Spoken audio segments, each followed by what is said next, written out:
ಇನ್ನು ಇದೇ ವಿಚಾರಕ್ಕೆ ಸಂಬಂಧಪಟ್ಟಂತೆ ಸಚಿವ ಎಂ.ಬಿ. ಪಾಟೀಲ್ ಅವರು ಕೂಡ ಮಾತನಾಡಿದ್ದಾರೆ. ಸಂಭ್ರಮಾಚರಣೆ ಬಂದವರಲ್ಲಿ 11 ಜನ ಪ್ರಾಣ ಕಳೆದುಕೊಂಡಿದ್ದಾರೆ. ಆರ್ಸಿಬಿ ಸಂಭ್ರಮಾಚರಣೆ ವೇಳೆ ಕಾಲ್ತುಳಿತಕ್ಕೆ 11 ಬಲಿ ಪ್ರಕರಣಕ್ಕೆ ಸಂಬಂಧಪಟ್ಟಂತೆ ಈ ವಿಚಾರವಾಗಿ ಸಚಿವ ಎಂ.ಬಿ. ಪಾಟೀಲ್ ಮಾತನಾಡಿದ್ದಾರೆ. ಸಂಭ್ರಮಾಚರಣೆ ಬಂದವರಲ್ಲಿ 11 ಜನ ಪ್ರಾಣ ಕಳೆದುಕೊಂಡಿದ್ದಾರೆ. ಆರ್ಸಿಬಿ ಸಂಭ್ರಮಾಚರಣೆ ವೇಳೆ ಕಾಲ್ತುಳಿತಕ್ಕೆ 11 ಬಲಿ ವಿಚಾರ, ಈ ವಿಚಾರವಾಗಿ ಸಚಿವ ಎಂ.ಬಿ. ಪಾಟೀಲ್ ಹೇಳಿಕೆಯನ್ನ ಕೊಟ್ಟಿದ್ದಾರೆ. ಇದು ನಿಜಕ್ಕೂ ಎಲ್ಲರಿಗೂ ನೋವಿನ ಸಂಗತಿ. ಸುಮಾರು 25 ಜನ ಆಸ್ಪತ್ರೆಯಲ್ಲಿ ಚಿಕಿತ್ಸೆಯನ್ನ ಪಡೆದುಕೊಳ್ಳುತ್ತಿದ್ದಾರೆ. ಸಿಎಂ ಈಗಾಗಲೇ ತನಿಖೆಗೆ ಆದೇಶವನ್ನ ಮಾಡಿದ್ದಾರೆ. ತಪ್ಪಿತಸ್ಥರು ಯಾರೇ ಆದರೂ ಕೂಡ ಕಠಿಣ ಕ್ರಮ ಆಗುತ್ತೆ. ಮಕ್ಕಳು, ಯುವಕರು ಪ್ರಾಣ ಕಳೆದುಕೊಂಡಿದ್ದಾರೆ.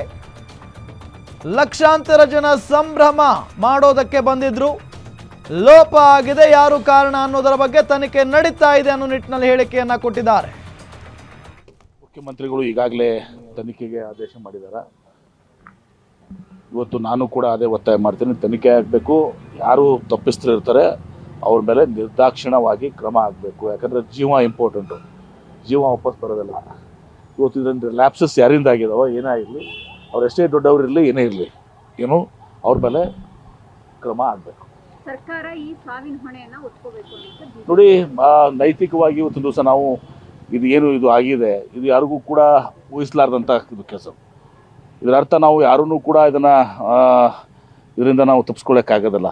ನಾವು ಅದನ್ನು ಜವಾಬ್ದಾರಿಯನ್ನು ಹೊರಬೇಕಾಗ್ತದೆ, ಎನ್ಕ್ವೈರಿಯನ್ನು ಮಾಡಬೇಕಾಗ್ತದೆ. ತಪ್ಪಿಸ್ತರು ಯಾರಿದ್ದಾರೆ ಆ ತಪ್ಪಿಸ್ತರ ಮೇಲೆ ಅದೇ ನೈತಿಕ ಜವಾಬ್ದಾರಿ.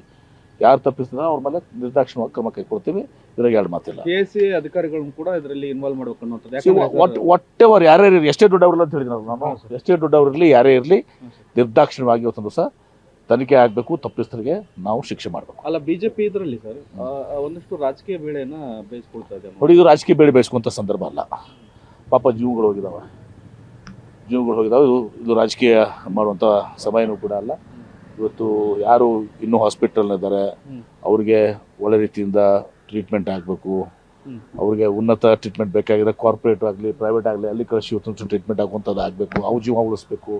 ಅವರು ವಾಪಸ್ಸು ಇವತ್ತೊಂದು ದಿವಸ ಇದು ಆಗುವಂಥ ಆರೋಗ್ಯವಂತ ಆಗಬೇಕು.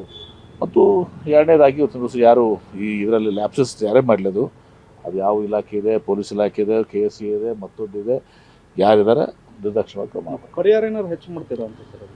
ಕ್ಯಾಬಿನೆಟ್ ಇದೆ, ನೋಡಿ, ಪರಿಹಾರ ವಿಚಾರಗಳು ದೊಡ್ಡದಲ್ಲ. ಇವತ್ತು ಜೀವ ವಾಪಸ್ ಬರೋದಲ್ಲ.